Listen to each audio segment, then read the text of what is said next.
Pas de musique sans instrument. À La Réunion, c'est Micha le maestro. Depuis des années et malgré la distance, il s'adapte aux besoins des artistes. Le plus célèbre des backliners de l'île a réinventé ce métier qui lui convient si bien. Alors mon rôle, c'est donc régisseur backline général. Donc c'est moi qui vais gérer tout le matériel que va utiliser les musiciens pour pouvoir jouer sur le festival.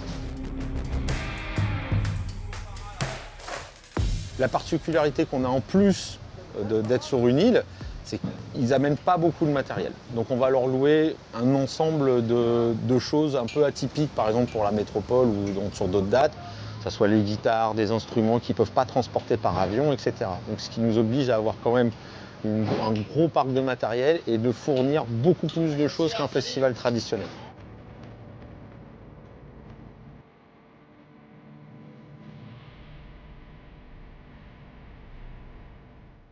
Le premier truc qu'on fait, c'est qu'on arrive avant tout le monde et j'échange le matériel entre les scènes. Par exemple, il y a une batterie qui va jouer sur fil à eau, le lendemain qui est sur salle à 1, ainsi de suite. En fait, on va déjà fournir le matériel scène par scène qui doit jouer. Donc déjà, on fait d'abord ce qu'on appelle le grand dispatch du matin.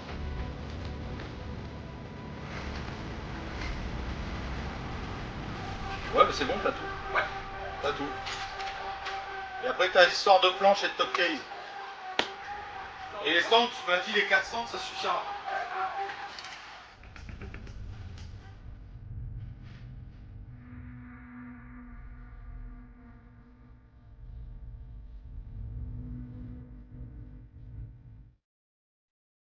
Ensuite, on va accueillir chaque groupe un par un.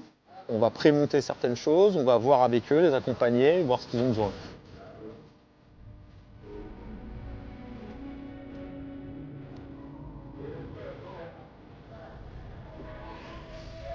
Une fois que tout est réglé, c'est le son qui va prendre le relais. Donc on les laisse avec les sondiers faire leur balance.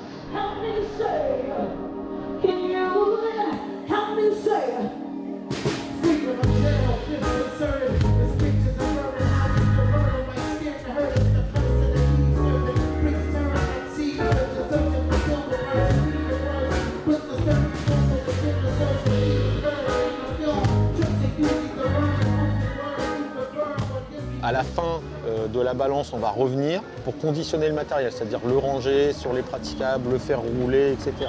Et ainsi de suite. On répète ça toute la journée jusqu'à la dernière balance.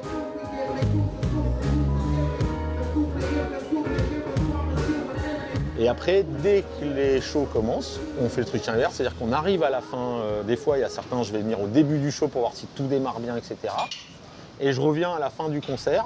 Et là, on nettoie tout la scène, on ramène le prochain artiste et on range l'artiste précédent dans les caisses, etc. Et on reconditionne et on commence à trier pour le lendemain.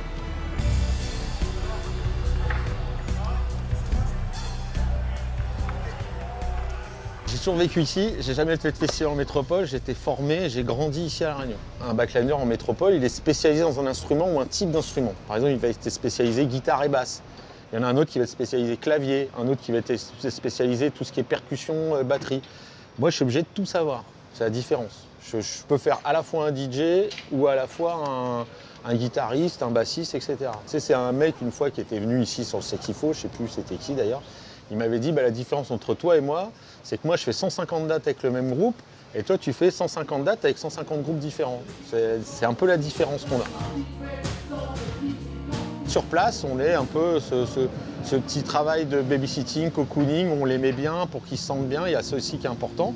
Ils partent loin de chez eux, des fois certains ne sont pas habitués à partir comme ça. Donc je pense que les spécificités de travailler sur une île, c'est plutôt là. Sit, stool, keyboard.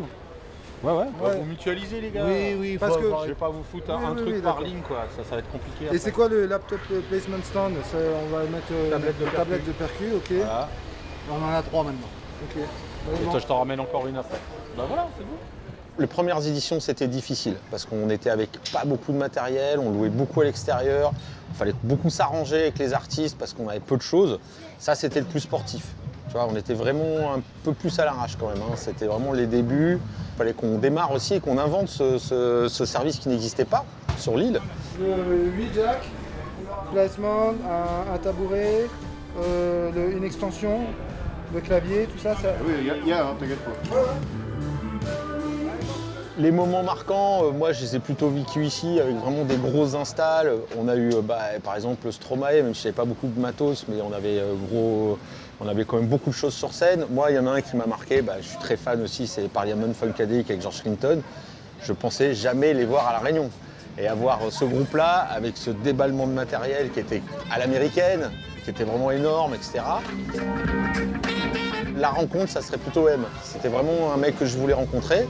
Ça va même plus loin parce que là, tu l'as vu, il est passé, il y a son backliner qui vient travailler avec nous depuis ce temps-là, qu'on a rencontré, on est devenus potes. Et depuis, c'est le petit jeu, il vient faire le Sakifo avec nous à La Réunion. Il abandonne ses tournées, il vient faire les 3 jours et puis il repart en tournée. Il repart avec Chaka Ponk au Hellfest en partant d'ici, pour te donner. Et après, il reprend avec Mathieu l'année prochaine. Je crois qu'il y a encore une tournée qui est programmée. Voilà. Je l'ai pas mis. Oh non. Alors le Sakifo, c'est un des seuls moments de l'année où je peux vraiment faire mon boulot à 100%, où je ne fais que ça. Après, on l'a dit, c'est mon premier festival que j'ai fait, le festival que j'affectionne aussi, le festival là j'en suis à mon 18e quand même. Et voilà quoi, donc il y a un petit côté spécial quoi, sur cet événement. 18 éditions pour Micha, alors que le Sakifo a soufflé ses 20 bougies. 20 ans que les scènes du festival vibrent au son de divers genres de musique. Des artistes prestigieux en devenir, des découvertes venues des 4 coins de la planète pour se produire sur cette petite île de l'océan Indien ont permis, grâce à leur passage au Sakifo, d'identifier durablement l'île de la Réunion sur la carte du monde.